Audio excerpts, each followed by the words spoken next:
మీ business ను develop చేసుకోవాలి అనుకుంటున్నారా? మీ పరపతిని పెంచుకోవాలి అనుకుంటున్నారా? అయితే ఓకే టీవీ ద్వారా L band, aston band ad, scrolling ad, ad with voice overs, logo bug, video ads ద్వారా మీ యాడ్స్ ను పబ్లిష్ చేసుకోండి. సంప్రదించవలసిన ఫోన్ నెంబర్ 8520917933. టీఎస్పీఎస్సీ చైర్మన్ నియామక ఫైల్ను త్వరగా ఆమోదించండి. తవళ సాయితో సీఎం డిప్యూటీ సీఎం భేటీ, గణతంత్ర వేడుకలకు ఆమెకు ఆహ్వానం, గవర్నర్ కోట ఎమ్మెల్సీల పేర్లపైన చర్చ, న్యాయ సలహా తీసుకుంటా గవర్నర్. నియామక ఫైళ్లను త్వరగా ఆమోదించండి. తమిళ సాయితో సీఎం డిప్యూటీ సీఎం భేటీ, అట్లనే గణతంత్ర వేడుకలకు ఆమెకు ఆహ్వానం, గవర్నర్ కోట ఎమ్మెల్సీల పేర్లపైన చర్చ, న్యాయ సలహా తీసుకుంటా గవర్నర్. అండ్ లాస్ట్ ఇయర్ గణతంత్ర వేడుకలు జనరల్గా మన పరేడ్ గ్రౌండ్స్లో జరగాలి, ప్రతి ఏటా జరుగుతాయి, కానీ గత ఏడాది జరగలేదు. బట్ ఇప్పుడు వీళ్ళు జరుపుతున్నారు, చాలా సంతోషం. దానికి ఆహ్వానం పలుకుతూ గవర్నర్ గారిని పిలవడం జరిగింది, ఆహ్వానం చేయడం జరిగింది. అండ్ అలాగే గవర్నర్ గారు అతి త్వరలో మరి టీఎస్పీఎస్సీ బోర్డు చైర్మన్ గురించి కావచ్చు, చాలా మంది గురించి ఎదురు చూస్తూ ఉన్నారు. కాకపోతే ఇక్కడ మాజీ డీజీపీ మహేందర్ రెడ్డి గారికి బాధ్యతలు అప్పచెప్పాలి అని చెప్పి చాలా ట్రోల్స్ నడుస్తున్నాయి, పెద్ద పెద్ద పేపర్లోనే వార్తలు వస్తున్నాయి. సో ఆయనకి కట్టబెట్టాలని చెప్పి అనుకుంటున్నారు. కానీ ఆయన స్వయాన మాజీ ముఖ్యమంత్రి కేసీఆర్ గారికి చాలా దగ్గర మనిషి అని చెప్పి చాలా కాంట్రవర్సీస్, చాలా ట్రోలింగ్స్ నడుస్తున్నాయి. ఒకవేళ అదే నిజమైతే మరి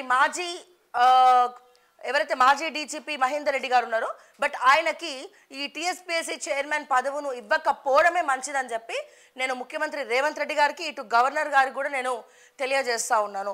అండ్ అలాగే సీఎం భద్రత పటిష్టం, సమాచారం లీక్ అవుతుండడంతో ముఖ్యమంత్రి భద్రతా సిబ్బంది మార్పు, నలుపు రంగులోకి మారిన వాహన శ్రేణి, విదేశీ పర్యటన అనంతరం కొత్త కాన్వాయ్తో సచివాలయానికి రేవంత్.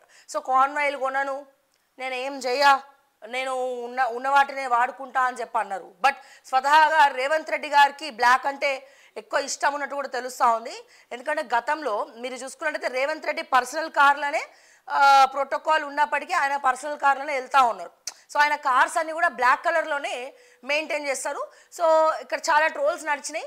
రేవంత్ రెడ్డి గారు మరి కొత్త కాన్వాయ్లు కొనమన్నారు కదా, మళ్ళీ ఎట్లా మారుస్తారు, డబ్బులని వృధా చేస్తున్నారు అంటే నిన్న కొంతమంది సమాధానం చెప్పడం జరిగింది. దానికి వైట్ కార్స్లో ఉన్న కార్లన్నీ కూడా రంగు మార్చినాం తప్ప కార్లు పాత కార్లే, వైట్ కలర్లో ఉన్నటువంటి కార్లకు బ్లాక్ కలర్ పెయింట్ వేసినాం అంతే అని చెప్పి చెప్తా ఉన్నారు. మరి ఎంతవరకు నిజం అనేది కూడా తెలియాల్సి ఉంది. ఏదేమైనప్పటికీ కూడా ఇప్పుడు ప్రోటోకాల్ పెద్ద సెన్సేషన్ అయిపోయింది. రేవంత్ రెడ్డి గారు గతంలో నాకు ఎటువంటి ప్రోటోకాల్ వద్దు, నాకు ఎటువంటి కొత్త కార్లు వద్దు, ఉన్నదాంతో నేను అడ్జస్ట్ చేసుకుంటా, డబ్బులు వృధా చేయ అని చెప్పి రేవంత్ రెడ్డి గారు మాట్లాడినప్పటికీ ఇప్పుడు ఈ బ్లాక్ కలర్ కార్స్ అనేవి చాలా కొత్తగా అందరి నోట్లో మరి రేవంత్ రెడ్డి గారు అట్లా అన్నారు, మరి ఇప్పుడు ఎందుకు ఇట్లా బ్లాక్ కలర్ కార్స్ అంటున్నారు.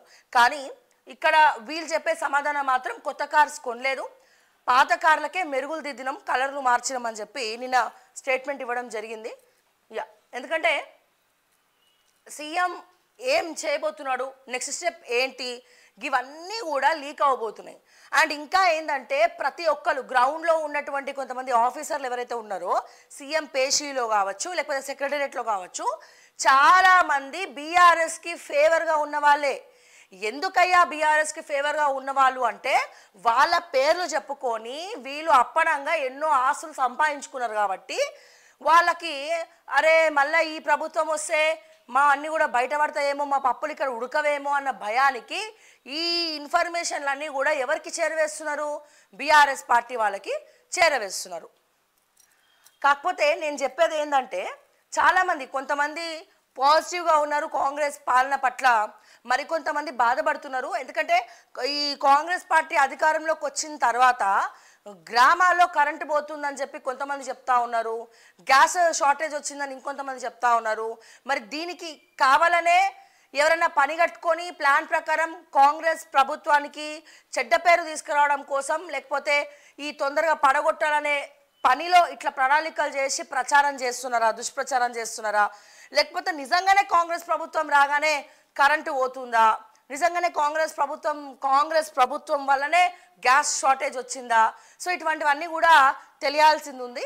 బట్ ఏది నిజం కాదు అని తెలియక ముందు మనం దాని గురించి మాట్లాడడం కాబట్టి సో మరి దాని గురించి కూడా మరి ఎందుకు ఇటువంటివన్నీ కూడా వస్తున్నాయి, దయచేసి ఒకసారి రేవంత్ రెడ్డి గారు మరి దీనికి సమాధానం చెప్పాలి.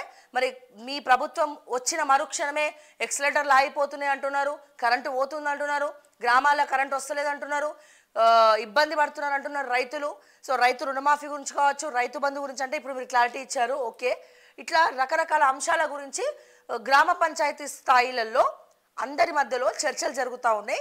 మరి ఈ చర్చలకు చెక్ పెడుతూ మరి ఇది మీ వాళ్ళ పనా, నిజంగానే కరెంట్ ఆపేస్తున్నారా గ్రామాల స్థాయిలో, లేకపోతే కావాలని ఎవరైనా చేసినటువంటి కుట్రనా?